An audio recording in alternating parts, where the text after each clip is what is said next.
Good morning guys! For today's video ay ituturo ko sa inyo kung paano gumawa ng ating hanging strawberry. Kung nakikita nyo yan guys, gawa lang siya sa plastic bottle para hindi masayang yung ating mga runners. Ganun din yung ating plastic bottle. Yan ang gagawin natin for today's video at naubusan tayo ng plastic bottle kaya ilang araw din ako guys naghintay para makapagparami tayo ng ating mga plastic bottle at mapakita ko sa inyo yung sample natin. So ayan, sinample lang ko na muna kasi yan guys. Siyempre tinetest muna natin ng lola nyo kung ano pa yung mga dapat nating improve at yung kakulangan natin. So ito kung makikita nyo, medyo malungkot siya pero later on guys ay magiging okay din yan. At ang pagtatanim niyan hindi dapat na tatabunan yung kanyang pinaka crown. Ito, to. So medyo napataas yung lupa natin dito kaya pwede natin yang i-push para bumaba siya. Ito, dapat yan ay nakaibabaw sa pagtatanim niyan. Ganito din to sa kabila.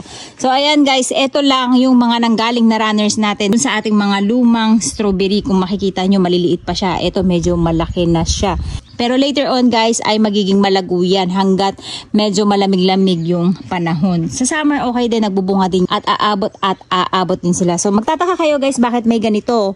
Ang sistema natin kasi guys may tubig siya sa ilalim. Ayan kung makikita nyo, dito tayo naglalagay ng ating tubig at kung makikita nyo may kulay siya, yan ay may amino acid or yung may pataba tayong nalilagay. So para hindi sila direct na naiinitan ng araw, syempre dahil ina-absorb nung ating strawberry yung tubig na nanggagaling dito sa ilalim. Ayan kung makikita nyo, meron tayong telang nilagay. Yan yung parang sumisipse papunta dito sa kanyang mga ugat para mapanatili yung moist dito sa ating mga strawberry. Dahil mainit ang panahon kapag summer dito sa Japan, ayan, meron tayong takip. Yan yung para hindi natin siya ma-direct sa araw na uminit. Siyempre parang kumukulong tubig yan. So mamamatay din yung ating mga strawberry. Ang maganda nito guys, gumamit kayo ng mga tela na makakapal katulad ng mga parang mga jacket na hindi nyo na ginagamit. Putol-putulin nyo lang yung manggas nun, yun yung pang cover nyo na gagawin natin ngayon kasi naubusan na tayo ng medyas. At later on kapag nakahanap ako ng mga damit na mas makakapal kasi manipis tong medyas na to na hindi mag-iinit tong ating ilalim, papalitan natin yan lahat. Ayan, at lumalabas na rin si Kiki. Pinapalabas ko na siya kasi para mawala yung stress niya. Yun nga lang ay kailangan may belt siya sa leeg kasi kapag wala yung belt niya ay pwede siyang manakaw at mapagkamalang hindi pet. Anyway, tumatakas naman siya, ayaw niya magpapahuli. So ayan guys, at ito yung ituturo natin ngayon sa inyo. Guys, ang kakailanganin lang natin ay yung plastic bottle. Kung makikita nyo, pinutol lang natin siya sa kalahati. And then, so tatanggalin lang natin yung label sa labas kasi maglalagay tayo guys ng tela kung saan yung felt cloth. Yun yung para ma-avoid na mag-direct yung araw na tumama dun sa ating strawberry, yung lupa nila ay hindi mainitan at hindi sila mabansot o mamatay. And then ang ginawa ko lang dito guys, pagkahati, ayan, naglagay lang tayo ng butas kung saan ay pinagtapat ko siya, saka ko siya binutasan using yung ice pick at apoy. Yun. So ang gagawin naman natin ngayon guys ay ita-tie wrap natin siya. Ang bibili yung tie wrap ay yung mas maliliit. Eto. Ayan. Mas payat tong tie wrap na to para magkasya dito sa ating butas. Tapos ipapasok nyo lang, ayan, papasok nyo lang doon sa butas. Yung para ma-hold niya yung bigat ng tubig natin. Gugutom na yung lola nyo. Ayan. Saka higpitan nyo lang. At ganun din yung sa kabila. Ang galing, hindi nagtapat yung butas. Kaya ang ginagawa ko guys, pagka tie wrap ko, saka ako magbubutas. Kasi nga minsan gumagalaw, hindi nagtatapat yung binubutasan natin. So, kanyo lang ilalak. Ayan. Susunod na gagawin naman natin ay maglalagay tayo ng net at yung pinakatela niya na sasawsaw dito sa ating tubig para yun yung mag-a-absorb. Tapos guys, ayan, meron tayo ditong plastic mesh kung saan ay gumipit lang ako ng bilog and then ginunting ko siya sa gitna. Ayan. Kasi kung bakit gagamit tayo ng felt cloth kung saan ito yung magiging parang pinaka mag-a-absorb ng tubig papunta dun sa taas. So, bugunting lang tayo. Lahat to guys, sa Daiso ko lang binili itong felt paper na to. Ayan, nakita nyo, ang dami nyo nang magagawa. Ayan. Ang gagawin nyo lang ay puputol lang tayo ng ganyan kaigsi. Tapos, isusuot lang natin dito sa ating butas. Ayan, biniyak natin yan sa gitna. Iipit nyo lang siya. Ayan, pag ganyan. At siya nating ipapasok dito sa ating plastic bottle. Ayan, kailangan nakasayad siya sa ilalim ng lupa para ito yung mag-a-absorb ng ating tubig papunta doon sa ating lupa. Then after neto guys, maglalagay naman tayo ng ating hydro bowl. Ang gamit niyan guys para hindi mapunta yung lupa natin sa ilalim ng ating tubig. Parang taga-sala siya. After nyan, gagamit tayo ulit ng another felt paper kung saan yun yung pang-cover natin sa gilid. Yan yung para hindi mainitan. Kung bakit sa loob siya kasi sa maghanap ako ng damit na wawasakin na para pang-cover natin ng lupa para hindi sila mag-init. The same time guys, ito matalim kasi to. So pag malakas ang hangin pwedeng mahiwa o masugatan yung ating mga strawberry. So parang magiging cover niya rin dito. So mag-i-excess tayo hanggang dito yung puputulin natin. Tapos kukuhanin lang natin yung lapad niya para ma-cover natin siya ng buo. Then i-cover lang natin to, iikot lang natin to dito guys sa loob. So ayan, guguntingin lang natin siya para maitupi natin. Ayan. Parang pinaka-protection niya. And then, ang susunod natin dyan ay lupa. Kasi naaalog natin siya. So, maglalagay naman tayo next guys ng lupa. Alam niyo kung bakit matrabaho yung ginagawa ko? Kasi for safety to guys, na hindi tayo mamamatayan ng strawberry. At the same time, alam natin na nakaka-absorb siya ng tamang tubig. Ayan. Ito yung ating pinaka-wick na ginawa para makapag-absorb, no? Tapos pupunuin lang natin siya ng lupa. Ayan. Mix soil na to guys, may pataba na siya, may coco peat, perlite at chicken manure. So may pataba na din siya. And then after nyan, butas lang tayo sa gitna. Kuhanin natin yung ating punla ng strawberry. Ayan, ito ay kinuha ko doon sa mga malalago ng strawberry kasi hindi lalaki yung strawberry natin once na sila ay nagsisiksikan. Ayan, kanina ko pa ito tinanggal eh, kaya medyo nalanta sila. Pero anyway, mabilis siyang bumalik once na malamigan sila ulit. So pag lumubog yung lupa natin guys, ayan, kulang pa, kailangan pa natin mag-add ng another lupa. Ang gawin lang natin, ilubog lang natin yung mga ugat nila para hindi naka-expose sa init ng araw. Ayan. Tapos hawak natin sila sa gitna. Ayan. Nang gently. Habang tayo ay naglalagay pa ng another lupa. So sisiksikan lang natin ng lupa. Yung una nating felt paper guys, felt cloth ay peach kasi matagal ko nang nasa cabinet yun. So mas maganda kung gagamit kayo ng felt cloth guys ay itim or tela na itim para hindi siya maduming tingnan. Kasi kapag light color kita yung dumi ng lupa. Mangingitin kasi yung katagalan or para magiging lumot yung kulay. Ngayon, tapos ilubog nyo lang para sure na nakakasiksik yung lupa. And then mag-add lang kayo ng another lupa.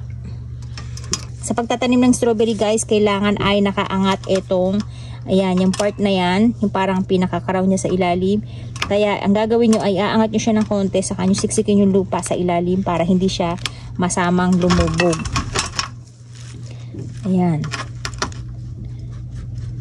So kailangan niya nakaangat. Ang next step natin ay tali. Ayan. Huwag nating hihigpitan kasi maglalagay tayo ng sinulid dito.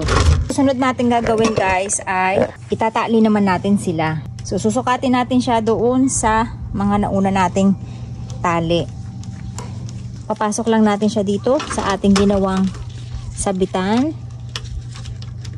Ayan. At maggugunting lang tayo. Okay, mahiyang maghigpit. Ayan. So, ayan guys. Ganyan lang kasimple. And then, saka tayo maglalagay ng tubig dito. And then, sa part naman na to guys, guguntingin natin siya kung saan dito tayo gagawa ng lagayan ng pasukan ng kanyang tubig kapag tayo ay nagsasali ng nutrients na liquid. Ayan. So, ganyan ang magiging itsura niya. Bukod sa dito tayo maglalagay ng ating nutrients guys na liquid, ay kapag umuulan, aapaw ang kanyang tubig, dito siya lalabas. Yung lupa natin ay hanggang dito. Yung sa ilalim ay yung hydro na. Dapat ang level ng pagkakagunting natin ay yung hanggang hydro para aapaw siya, yung tubig ay may lalabasan at hindi aabot hanggang dito. Hindi malulunod yung ating mga strawberry.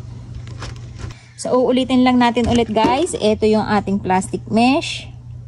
Guguntingin lang natin sa gitna.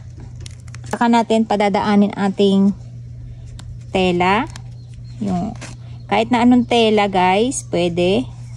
At saka natin papalusutin dito sa ating bote. Ayan. And then saka tayo maglalagay ng hydro. Sa mga magtatanong bakit ganito yung style at design na ginagawa natin. Ito kasi guys yung method na para sa mga tamad magdilig. Actually, hanggang 1 week kahit hindi kayo magdilig niyan guys, automatic na nag-a-absorb siya ng tubig. At pag umuulan naman ay automatic na aapaw siya. Kaya no need talaga na maglagay kayo ng tubig o magdilig at hindi nababasa palagi ang inyong mga bulaklak. Kaya mas magiging maganda ang result ng inyong mga strawberry. Pero syempre para mas maging maganda ang result ng mga strawberry at nag-e-expect kayo ng matamis, yan na ay dapat na alaga kayong amino or yung swamp fertilizer or yung mga katulad ng mga binibili ko na hydroponics kung saan ay mapapasarap ang inyong mga bunga. Ayan guys, after naman natin siya matapos, ito yung panlamig ni Akari na kung saan ay hindi na kasya. Pinutol ko yung kanyang manggas. And kukuhanin lang natin yung sukat netong ilalim. Yan lang yung lalagyan natin. So maybe ito ay mapapaghati natin siya sa 3. Parang malaki yung manggas. Yan. So meron tayo dito, ito. Ikiklip na lang natin siya dyan para hindi siya basta-basta mahubad. Ayan. So napakadali lang. And then ipasok natin to sa ilalim para makadagdag sikip. And then sasabit na natin siya sa ating sabitan. After natin silang masabit at malagyan ng medyas. Eto, wala tong medyas. Bakit? Sabit kung makikita nyo ay malulungkot sila.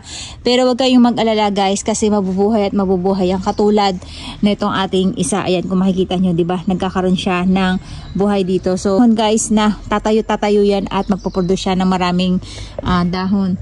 So ang gagawin naman natin next guys, kung makikita nyo, wala pa siyang tubig. O wala pa siyang vitamin sa loob. Ayan yung gamit nitong ating bukasan na to guys. Ayan. Para dito tayo magsasalin. Ito yung ating pandilig kung saan ay tinanggal natin yung shower niya dito sa dulo para pumasok din sa ating plastic bottle. And then gagamit lang tayo dito ng hydroponics. Ayan, kung makikita nyo guys, pwede siya sa gulay, pwede siya sa bulaklak, pwede siya sa puno. Ito yung ginagamit kapag ka magdidilig ng mga pataba na. Pag namumulaklak na, pahabol na lang. So dito, may sukat yan sa likod. Ayan, 10 mg ay 1 cup nito. And then, half lang. And then, kapag ka 20 mg ay 1 cup. So ako, tinatansya ko na lang. Hindi naman kailangan blue. Ayan, ganyan lang. Nakita nyo, light blue lang siya. Ang amoy nito guys, alam niyo parang vitamins ng bata. Ganun yung amoy niya. Sasalinan lang natin guys yung ating, wag lang malalaglag yung ating cellphone dahil tubig yung babagsakin niya. So ayan guys, nalagyan natin siya ng vitamins at ganyan yung itsura niya. Alam nyo ba, sinilid ko pa yan lahat yung ating nakasabit na yan at halos hindi siya nabawasan. Ganyan katipid yung kanyang tubig. Pero makikita nyo sa ibabaw guys, laging may moist yung kanilang lupa. Ayan, pare-pareho, diba? Pero hindi siya lunod. So tamang-tama lang dahil nga gawa niyang ating ginawa na yan, parang tela na nakababad sa tubig. Kaya tamang-tamang tubig lang yung napupunta sa kanila. So ayan guys, dumadami na yung ating nakahang. At after natin mapuno tong ating nakahang, ang next naman natin ay yung next method naman natin na pwede nyo rin gamitin. So yun lang guys.